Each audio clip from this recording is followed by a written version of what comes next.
Good evening, gentlemen, ladies, if you're there. Welcome to the final class of the book of 2 Corinthians from the Georgia School of Preaching 2016 semester.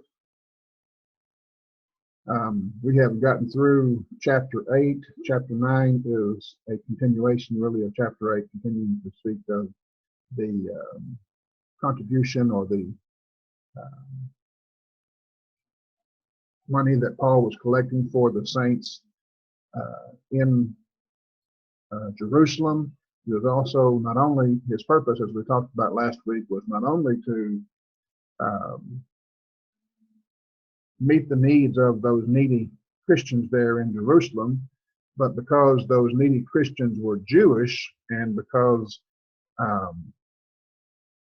the Gentile, the difficulties, the separation between the Jews and the Gentiles at that time needed to be mended. They needed to blend and become one people, one godly nation, one family in God, that we can see Paul teaching about in other places. But anyway, because of the division, the strife that was there, Paul was collecting the funds from the Gentile churches to give to the Jewish churches to make it an easier transition for them to become one in person, one in Christ Jesus. And that's the essence of chapters 8 and 9. I'm not going to go into chapter 9 this evening. In fact, because of our limited time, because of your having to take a final exam, this is not going to be a detailed finishing of the book of 2 Corinthians. It would be great damage done to try to study these books, these chapters, these last 4 chapters, 5, if chapter 9, but these last chapters in any detail in an hour study. I'm just going to give you a basic survey of them, offer you my apologies on that. 2 Corinthians chapters 10 through 13 are truly exceptional chapters that need to be studied by all, I think, prospective preachers. Christians in general, yes, but I think preachers particularly need to read these books and understand what they mean. They are a treatise in humility that should accompany the personality, the person of every man who teaches the gospel. Throughout the book, Paul has been referring, as we've been studying, to these false teachers that had come into Corinth, and referring also to their accusations. In these last 2 chapters, he gets more specific, more direct in his references to them. He all but calls them by name, and with great sarcasm, he refers to them as the superlative or most eminent apostles there in chapter 11, I believe, in verse 4. Some people think that he's referring to the other apostles, Peter, Paul, James, Peter, Andrew, James, and John, and so forth. He's not. It's a sarcastic reference to these men who called themselves the apostles, or called themselves apostles. And he shows in these chapters that these men did not have a spiritual mindset. They gloried in the physical. They had not the mind of Christ. They had not the spirit of Christ, or of those who belong to Christ. In Matthew 5, Jesus gives us what's called the Beatitudes, and in them he describes a new mindset, a new nature that we as Christians are to take on. We are to take on the Spirit of Christ. And if you read the book of, or the Sermon on the Mount from that perspective, that it's he's teaching us a new way. He's trying to give us a new spirit. You'll come away with a lot better understanding of those verses. In Matthew 5, verse 1, it says, "And seeing the multitudes, he went up on a mountain, and when he had seated his disciples came to him." There's multitudes out there, but his disciples came to him. There's a difference. This is not a sermon on Bible study of Matthew Sermon on the Mount, but it's important. But anyway, there were multitudes there, but the disciples came to him, and he opened his mouth and taught them, that is, the disciples. Others may have heard it, but he's teaching. He's speaking to those who would be disciples. And he says, "Blessed are the poor in spirit, for theirs is the kingdom of heaven. Blessed are those who mourn, for they shall be comforted. Blessed are the meek, for they shall inherit the earth. Blessed are those who hunger and thirst after righteousness, for they shall be filled. Blessed are the merciful, for they shall obtain mercy. Blessed are the pure in heart, for they shall see God. Blessed are the peacemakers, they shall be called the sons of God, and blessed are those who are persecuted for righteousness' sake, for theirs is the kingdom of heaven.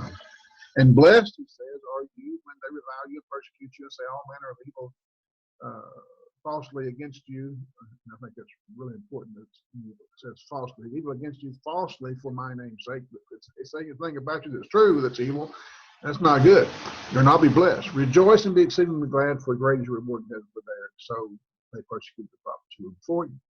The false prophets here in Corinth, with whom Paul has been dealing throughout the book, and about whom he gets more specific in chapters 10, 11, 12, and 13, they were enamored with a human Jesus who did miracles and was very powerful in demonstrating his authority, and he did very powerful things, and that's what they were looking. They were looking at this one who was lifted up by the multitudes, lifted up by the crowd as being a great warrior of don't know exactly how to phrase it, but they lifted him up from a physical perspective. They looked at the physical things he did, but they knew nothing of the fact that Jesus was meek and lowly. In fact, if you had got into a discussion with them about that, they would have said, no, that's not him. He's very demonstrative, very powerful. Look what he did, look what he did, look what he did. But they did not see or understand or comprehend the meekness and lowliness of Jesus. And I think in Philippians chapter 2, when Paul talks about what Jesus did, what he became, it's a direct reference to this kind of teaching or problem that was in the churches of that time. The false teachers cared nothing for Jesus calling his disciples to be poor in spirit, to be mournful and meek and merciful and pure in heart and persecuted for righteousness. And they didn't understand that. It wasn't part of their theology. They thought that they should be like Peter and John, James and John wanted to be on the left and right hand of the kingdom, because it was a very physical kingdom from their perspective. That's what they were looking at. They never got past that.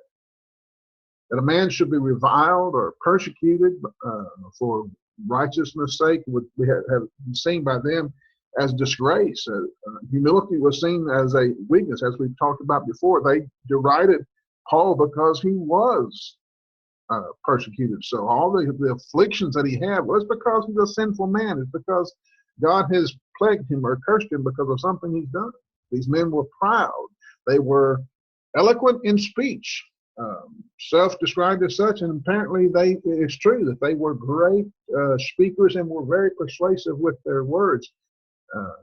And they derided Paul for not being so. They had letters of recommendations from apparently powerful men in Jerusalem, and they derided Paul for not having such. They were very demonstrative in their authority. They lorded over the church in a very rough handling way, Paul talks about in these chapters, and even extorting them on some level.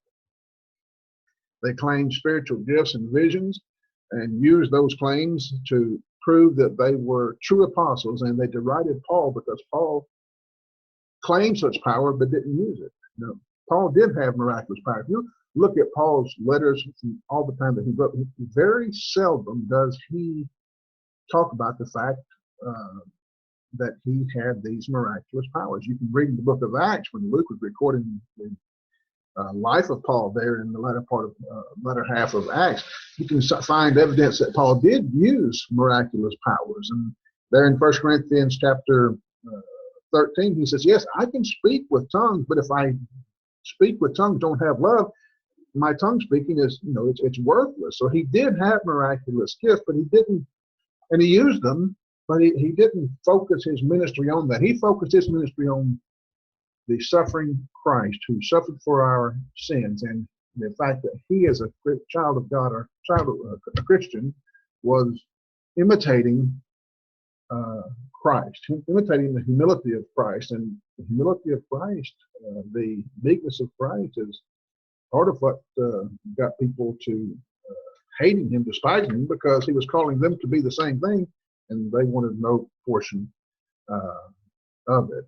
These men had not the Spirit of Christ. They did not understand a suffering Messiah. They had no concept of a Messiah who humiliated himself even to death on the cross for the sake of humanity. All they understood was the power of position. They were jealous for that position and did not want Paul to have that position in Corinth. They wanted it themselves. They came into another man's field, Paul says, in this context, and they were basically claiming as their harvest the Corinthian church. It was Paul's field. He says, I labored here. You are the product of my work through Christ, or Christ's work through me in Corinth. He says, you don't need to give yourselves to those people. Paul does something in these chapters that he never does in any other place in the New Testament. He boasts. The false apostles were very apt at boasting of their words and their deeds. Look what we did. Look what we did. And they boast of their eloquent speeches that they make. Look how great we are. Look how renowned we are. Paul boasted in the very thing for which they derided Paul. He boasted in his weakness. He said, I'm proud to be a child of God and dependent upon him. Paul declares very eloquently, I think, his dependence upon God's power in these chapters. And he just says that anything that he accomplished or was accomplished through him was God doing the accomplishing of it, and I was simply a servant dependent upon him. Just as Jesus is a humble, sacrificing, suffering Savior, so Paul says, I am a humble, sacrificing, suffering Christian. That's my boast. That's how I authenticate myself as an apostle. I imitated Christ. The Corinthians were charged then with a decision. What are you going to do? You got these people who say this and do this, and you got me. Will you accept the proud, boastful, false apostles who know nothing of the true Messiah and what the Messiah was doing? Or will you accept the foot-washing service that Paul rendered to them for their salvation in the name of, in behalf of, and in like manner with Jesus Christ our Lord? This is but a small fraction of so much that we can gain from these chapters. I hope you will read them. I hope that you will study them. I hope that you will see what you are called to be as a messenger of gospel. From these chapters, you will find you are not called to be great in the eyes of men. You are not called to be an eloquent speaker. You are not called to be a renowned scholar. You may become great in the eyes of men, an eloquent speaker or a renowned scholar, but Paul says that it's very possible that if you do that, that you're going to be tempted to put your faith in that, and how great you are, and how eloquent you are, and how renowned you are. He says, don't do that. Make your dependence always be upon God. If you become renowned, don't think about it. Don't follow that temptation of putting faith in the flesh. If you become an eloquent speaker, great, good for you. God bless you, and use that speech, or use that eloquent speech to glorify not yourself but God. If you become great in the eyes of men, don't get on that pedestal. Don't get on that pedestal, because it will lead you to ruin. I know of so many good gospel preachers in the sense of their ability to speak who have become great in the eyes of men, and they became great in their own eyes, and it destroyed them as a person. It destroyed them as a preacher, destroyed their effect in the church. Don't get on that pedestal. When someone wants to put you on that pedestal, don't get on that pedestal. You are called to be meek and humble and suffering servants who walk around in this world warring against the enemies of the cross and the Spirit of Christ with the power of God. We are of Christ. We are not of this world. We don't fight, Paul says in these passages, in these texts, we don't fight with the elements of the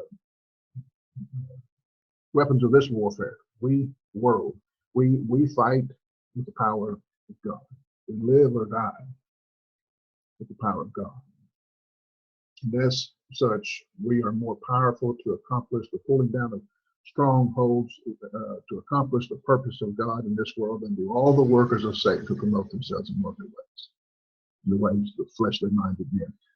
Jesus says that he established his church in order that we might prevail against Satan. To prevail against Satan, we are attacking Satan. We are prevailing against him with the power of God, not with your own power, but with the power of God.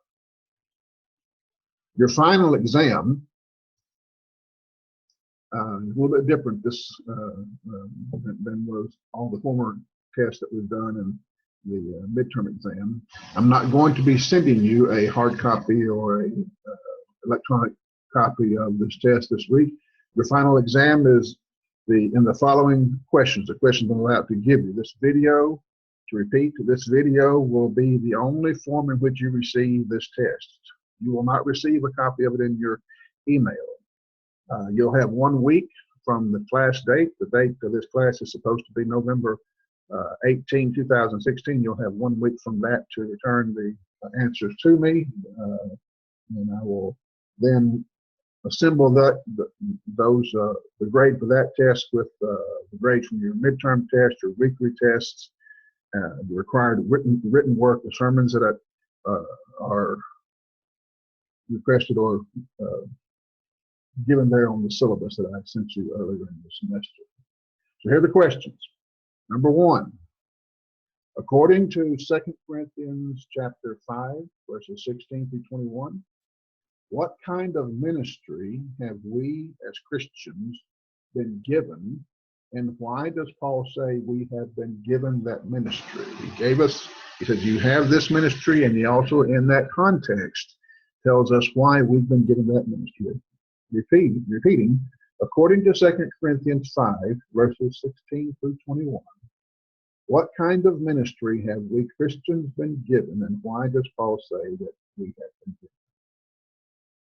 Question number 2. In 2 Corinthians 6, Paul says that we are workers together with God in that ministry referred to in question 1. And Paul instructs us not to receive this grace of God in vain.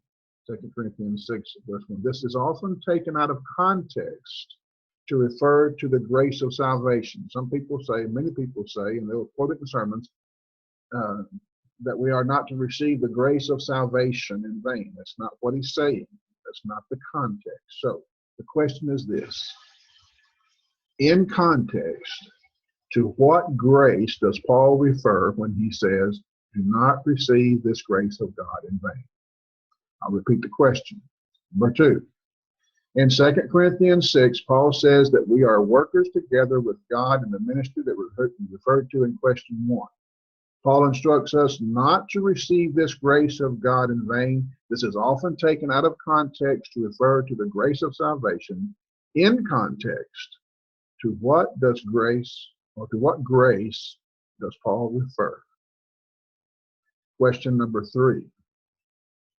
In 2 Corinthians chapter 7, verse 1, Paul says, therefore, having these promises, beloved, let us cleanse ourselves from all filthiness of the flesh and spirit, perfecting holiness in the fear of God. To what promise or promises does Paul refer when he says, therefore, having these promises? I'll repeat. In 2 Corinthians chapter 7, verse 1, Paul says, therefore, having these promises, beloved, let us cleanse ourselves from all filthiness of the flesh and spirit, perfecting holiness in the fear of God. To what promises does Paul refer? Question number 4. In 2 Corinthians chapter 8, verse 1, Paul refers to the grace of God bestowed upon the Macedonian churches. Again, this grace of God does not refer to the grace of salvation. So the question is, to what grace, to what gift of God does Paul refer in this passage, 2 Corinthians 8, verse 1? To repeat, question number 4. In 2 Corinthians chapter 8, verse 1, Paul referred to the grace God bestowed upon the Macedonian churches. This does not refer to the grace of salvation. To what grace of God does Paul refer in 2 Corinthians 8, verse 1? Question number 5. True or false? During this semester, I read the book of 2 Corinthians twice, as per the syllabus. To repeat, question number 5, true or false? During this semester, I read the book of 2 Corinthians twice, as per the syllabus. Question number 6, true or false? During this semester, I read the assigned readings from the text of Paul Butler's commentary on 2 Corinthians. True or false? During this semester, I read the assigned readings from the text of Paul Butler's commentary on 2 Corinthians.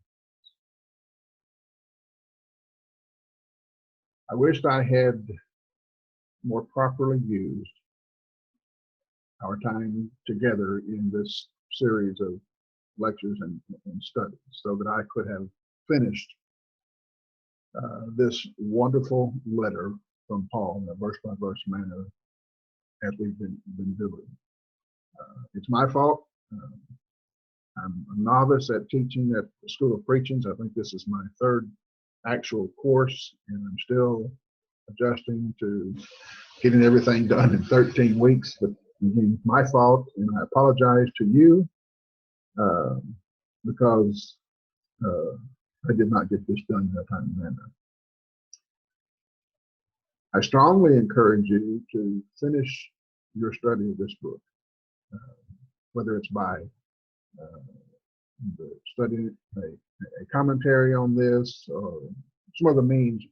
Read the remaining chapters of this book. Understand what they mean. Understand that if you plan on being a preacher, they have much to say to you.